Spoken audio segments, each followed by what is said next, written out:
धर्मशाला के नजदीक चैतड़ स्थित बौद्ध स्तूप यानी कि भीम का टीला में एक बार फिर से उत्खनन हुआ है। इस स्मारक में उत्खनन की और जरूरत है, जो कि भारतीय पुरातत्व सर्वेक्षण की प्रपोजल में भी शामिल है।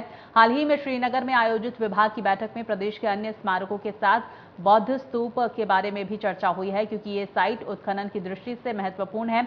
भारतीय पुरातत्व सर्वेक्षण शिमला के सहायक पुरातत्वविद डॉक्टर विजय कुमार बोध ने बताया है कि इस स्मारक की खोज गगल चैतड़ सड़क मार्ग के निर्माण के दौरान हुई थी। वहां पर कुछ मूर्तियां और पुरातन वस्तुएं मिली थी और बौद्ध स्तूप में अभी और उत्खनन की जरूरत है, जो कि विभाग के आगामी प्रपोजल में भी शुमार है। आगामी 2 सालों में यहां पर विभाग की ओर से उत्खनन का प्रयास किया जाएगा। जी, डॉक्टर विजय कुमार बोध, मैं सहायक पुरातत्वविद हूँ कांगड़ा किले संग्रहालय में। जी, मैं आपको बताना चाहूँगा, जो भीम का टीला आप बात कर रहे हैं, उसी का ही नाम जो है बौद्ध, वो जो बौद्ध स्तूपा है, वही उसी भीम का टीला भी कहा जाता है। तो उसमें क्या है कि एक बार उत्खनन हुआ है, एक्सकेवेशन हुआ है एक बार, और इसमें इसकी खोज तब हुई थी जब गग्गल का जो ये रोड निकल रहा था, तो वहाँ से कुछ मूर्तियाँ और कुछ पॉटरी शर्ड्स मिले थे। तो उसके बाद यहाँ पे उत्खनन हुआ है, तो उसमें भी काफ़ी अच्छे यहाँ पे रिकॉर्ड्स मिले हैं, और उत्खनन की मुझे लगता है अभी और ज़रूरत है, और हमारे आगे वाले प्रपोजल में, ये आने वाले प्रपोजल में है, और नेक्स्ट मेरे ख्याल से 2-3 साल में इसका एक और हम एक्सकेवेशन करने की कोशिश करेंगे।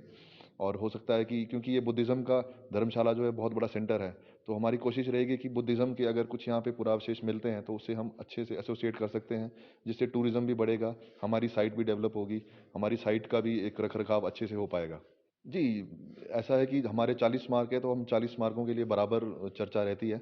लेकिन ये है कि हाँ, एक्सकवेशन पॉइंट ऑफ व्यू से ये इम्पोर्टेंट साइट है, क्योंकि यहाँ पे खुदाई अगर होगी तो ज़रूर कुछ ना कुछ सॉलिड और एविडेंस निकलेंगे। जी, जम्मू में जो अभी श्रीनगर में हमारी मीटिंग हुई, तो उसमें चर्चा रही है कांगड़ा के अलग-अलग स्मारकों की, हिमाचल के अलग-अलग स्मारकों की, तो उसमें चैतडू का भी एक रहा है इम्पोर्टेंट। जी, वो तो अभी उत्खनन होगा तभी हम कुछ कह सकते हैं, फिलहाल में कुछ कहना तो ठीक नहीं होगा। लेकिन ये है कि उत्खनन जब होता है तो हम हमारा फोकस ये नहीं रहता कि हमें कोई मूर्तियाँ मिले या कुछ कलाकृतियाँ मिले। आर्कियोलॉजी में मेनली रहता है जो पॉटरी निकलती है और जो अलग-अलग और एविडेंसेस निकलते हैं, उसके हिसाब से हम उनकी एक वो टाइमलाइन सेट करते हैं। तो उससे हमें जो है यहाँ की एंटीक्विटी का पता लगता है कि कितने पुराने यहाँ के सिविलाइजेशन या सभ्यता रही होगी या स्मारक रहा होगा। जी, बौद्ध स्तूपा जैसे स्तूप, जो जितने भी स्तूप होते हैं उसमें क्या रहता है कि किसी गुरु की अस्थियाँ दबी रहती हैं और उसके ऊपर एक गुंबदनुमा स्तूप बनाया जाता है। तो उसी तरह का ये स्तूप जो है माना जाता है। तो हमें उम्मीद है कि यहाँ पे भी कुछ और एविडेंसेस अवशेष मिल सकते हैं।